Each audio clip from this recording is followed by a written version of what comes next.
A. We saw the ad in the summer, in about July, I think. But we weren't really serious about moving then, so we didn't even go and see it. It wasn't until November when they re-advertised it that we got in touch with the agency and had a look.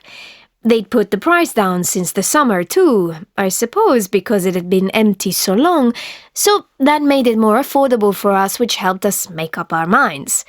It was perfect. A bigger garden for the kids and enough space for an office.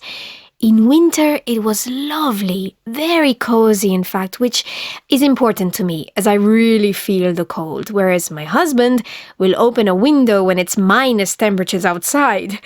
Anyway, in July, when summer really started and we had that heat wave, we understood why no one had wanted to rent it over summer. It was boiling. All those lovely big windows that made the flat so light and open were like a greenhouse as soon as it got warmer. From about 8 in the morning until 7 in the evening, it was like living in a sauna. We couldn't stand being at home, and weekends were especially bad. No air conditioning, of course. If only we'd gone to see it when it was first advertised in July, we'd never have moved in. B. I always rent apartments when I go on holiday rather than staying in hotels.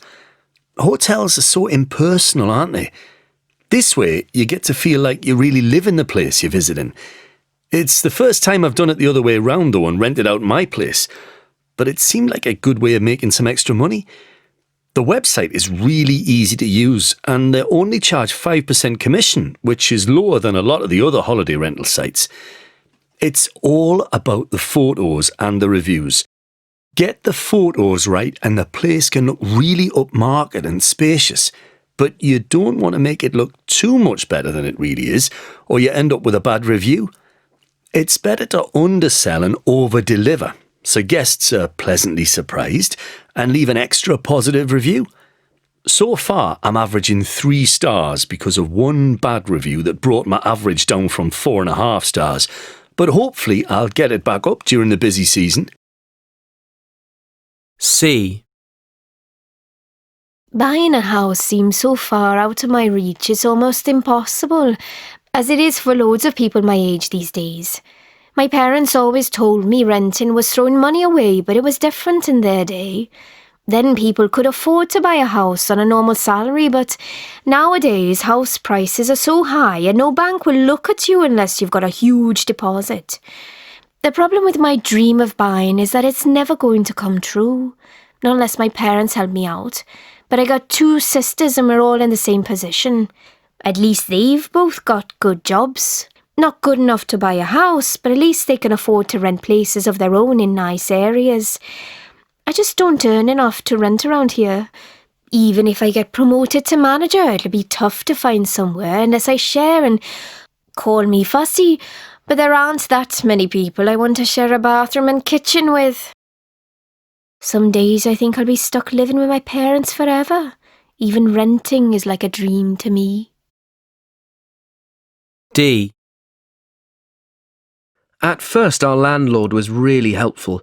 Couldn't do enough for us. You hear stories of nightmare landlords, and we felt like we were really lucky. Or so we thought, anyway.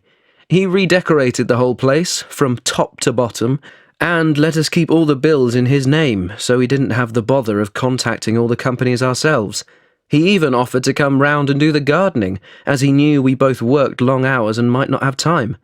That's where the problems started, now I look back. Then he'd pop round just to check everything's okay for you. Once a month, then twice a month. Soon he was coming every week with some excuse or other.